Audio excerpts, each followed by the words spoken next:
Bismillahirrahmanirrahim. Assalamualaikum warahmatullahi wabarakatuh. Alhamdulillah. Alhamdulillahilladzi an'ama alaina bini'matil iman wa hadana ala dinil islam. Asyhadu an la ilaha illallah wahdahu la syarika lahul malikul haqqul mubin. Wa asyhadu anna Muhammadan abduhu wa rasuluhul mab'utsu rahmatan lil alamin.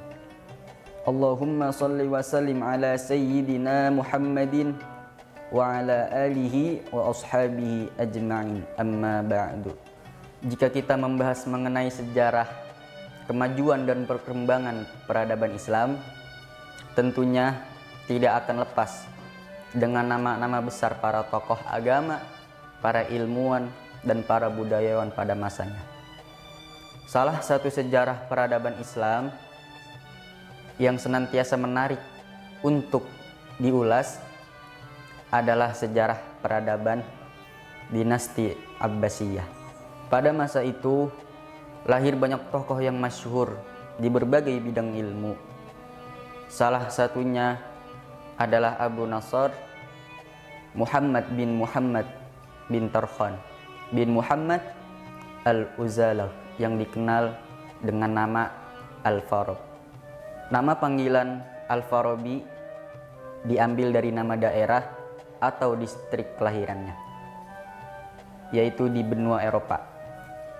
Beliau lebih dikenal sebagai seorang filosof Islam yang berkebangsaan Turki dengan nama Al-Farabius atau Afin Nasr.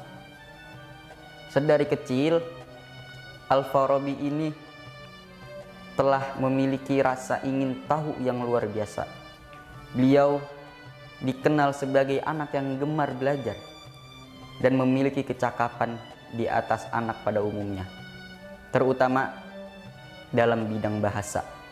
Lalu beberapa bahasa yang beliau kuasai secara aktif adalah bahasa Arab, bahasa Iran, bahasa Kurdistan, dan bahasa Turki.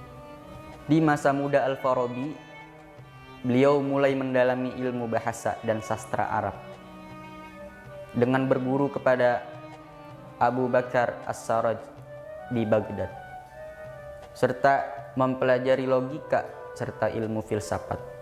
Lalu beliau mulai membuat karya tulis berupa ulasan-ulasan terhadap beberapa buku filsafat Yunani, politik, agama, hingga musik sekalipun. Seperti kitabnya Al-Musiqi Al-Kabir, yaitu yang menjelaskan mengenai alat-alat yang dapat mengeluarkan suara indah.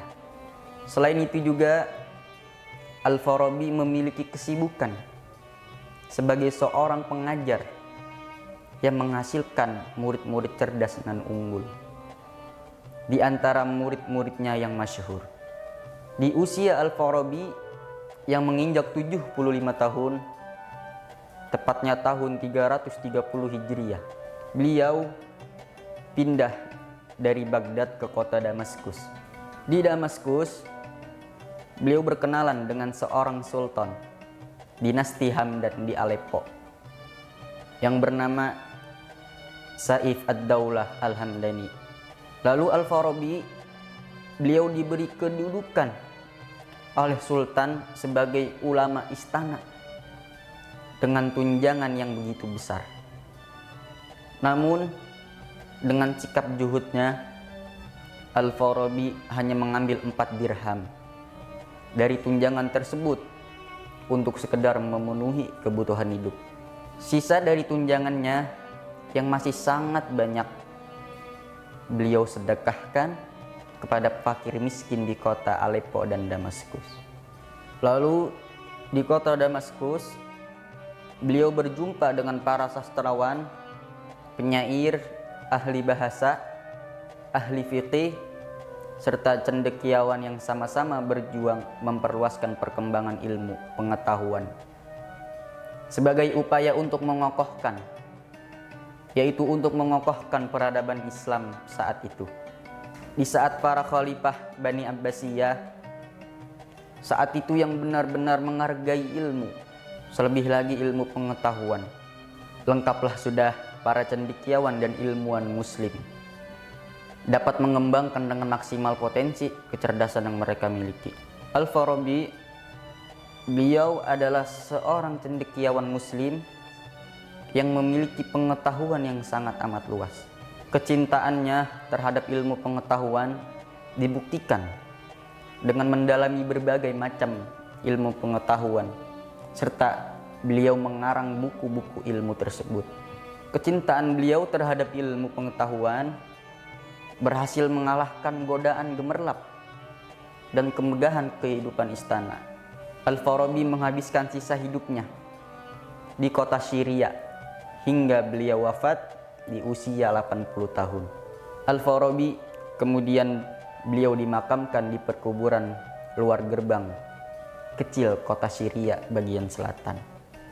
Al-Farabi adalah salah seorang filsuf muslim yang produktif menghasilkan banyak karya tulis di bidang ilmu filsafat, yaitu berupa buku maupun ulasan esai pendek yang dipengaruhi oleh falsafah, yaitu Aristoteles dan beberapa ide Plato. Al-Farabi juga beliau merupakan orang cendekiawan yang sangat mendalami filsafat Aristoteles. Riwayat ini dikuatkan dengan sebuah kisah pada saat Ibnu Sina tidak mampu memahami isi dari maqalah fi aghrad al-hakim fi kulli maqalah al-marsum bi al-huruf. Karangan Aristoteles pada Ibnu Sina telah membacanya sebanyak 40 kali. Setelah ketidakpahaman Ibnu Sina terhadap karya Aristoteles tersebut, akhirnya beliau berlabuh pada sebuah karya Al-Farabi yang berjudul Tahqiq Gharad Aristotelis fi kitab ma ba'da al-tabi'ah. Gaya penulisan Al-Farabi ini yang mudah untuk dipahami membuat beliau lebih dikenal daripada para gurunya. Beliau menggunakan contoh-contoh nyata dan yang lumrah ada di kalangan masyarakat pada masa tersebut. Hal ini tentu menandakan bahwa beliau benar-benar memperhatikan penerjemahan dan penulisan yang selaras dengan kehidupan masyarakat. Tentang pemikiran Al-Farabi. 1. Pemikiran Al-Farabi tentang konsep negara. Menurut Al-Farabi, komunitas manusia atau warga negara di sebuah negara adalah salah satu syarat terbentuknya sebuah negara. Oleh sebab itu, seorang manusia tentunya senantiasa membutuhkan bantuan manusia lain untuk menjalani kehidupannya. Itu yang pertama. Lalu yang kedua, hakikat keesaan Tuhan menurut Al-Farabi. Menurut Al-Farabi, Tuhan memiliki kedudukan sebagai wajib al-wujud atau sebab pertama dari segala wujud makhluk. Maka keesaan serta kesempurnaan wujud Tuhan tidak mungkin bisa diwujudkan sebagaimana benda atau makhluk biasa. Karena Tuhan yang keesaannya tidak akan pernah dapat dihilangkan. Dalam pemikirannya, beliau tidak setuju terhadap anggapan bahwa Tuhan lebih satu dan tidak terbatas, karena definisi akan membatasi kemutlakan Tuhan. Lalu yang ketiga, teori emanasi Al-Farabi. Teori emanasi adalah sebuah teori yang dikemukakan oleh Al-Farabi, yaitu mengenai keluarnya sesuatu yang wujud mungkin atau alam makhluk. Dari apa? Dari zat yang harus adanya pada Tuhan. Dari sini kita mengambil sebuah pelajaran dari seorang Al-Farabi. Semoga dari kisah Al-Farabi ini dapat menginspirasikan kita untuk giat selalu dalam belajar dan mengharap ridhonya Allah Subhanahu wa ta'ala. Mungkin hanya itu yang dapat saya sampaikan. Kurang lebihnya mohon maaf. Assalamualaikum warahmatullahi wabarakatuh.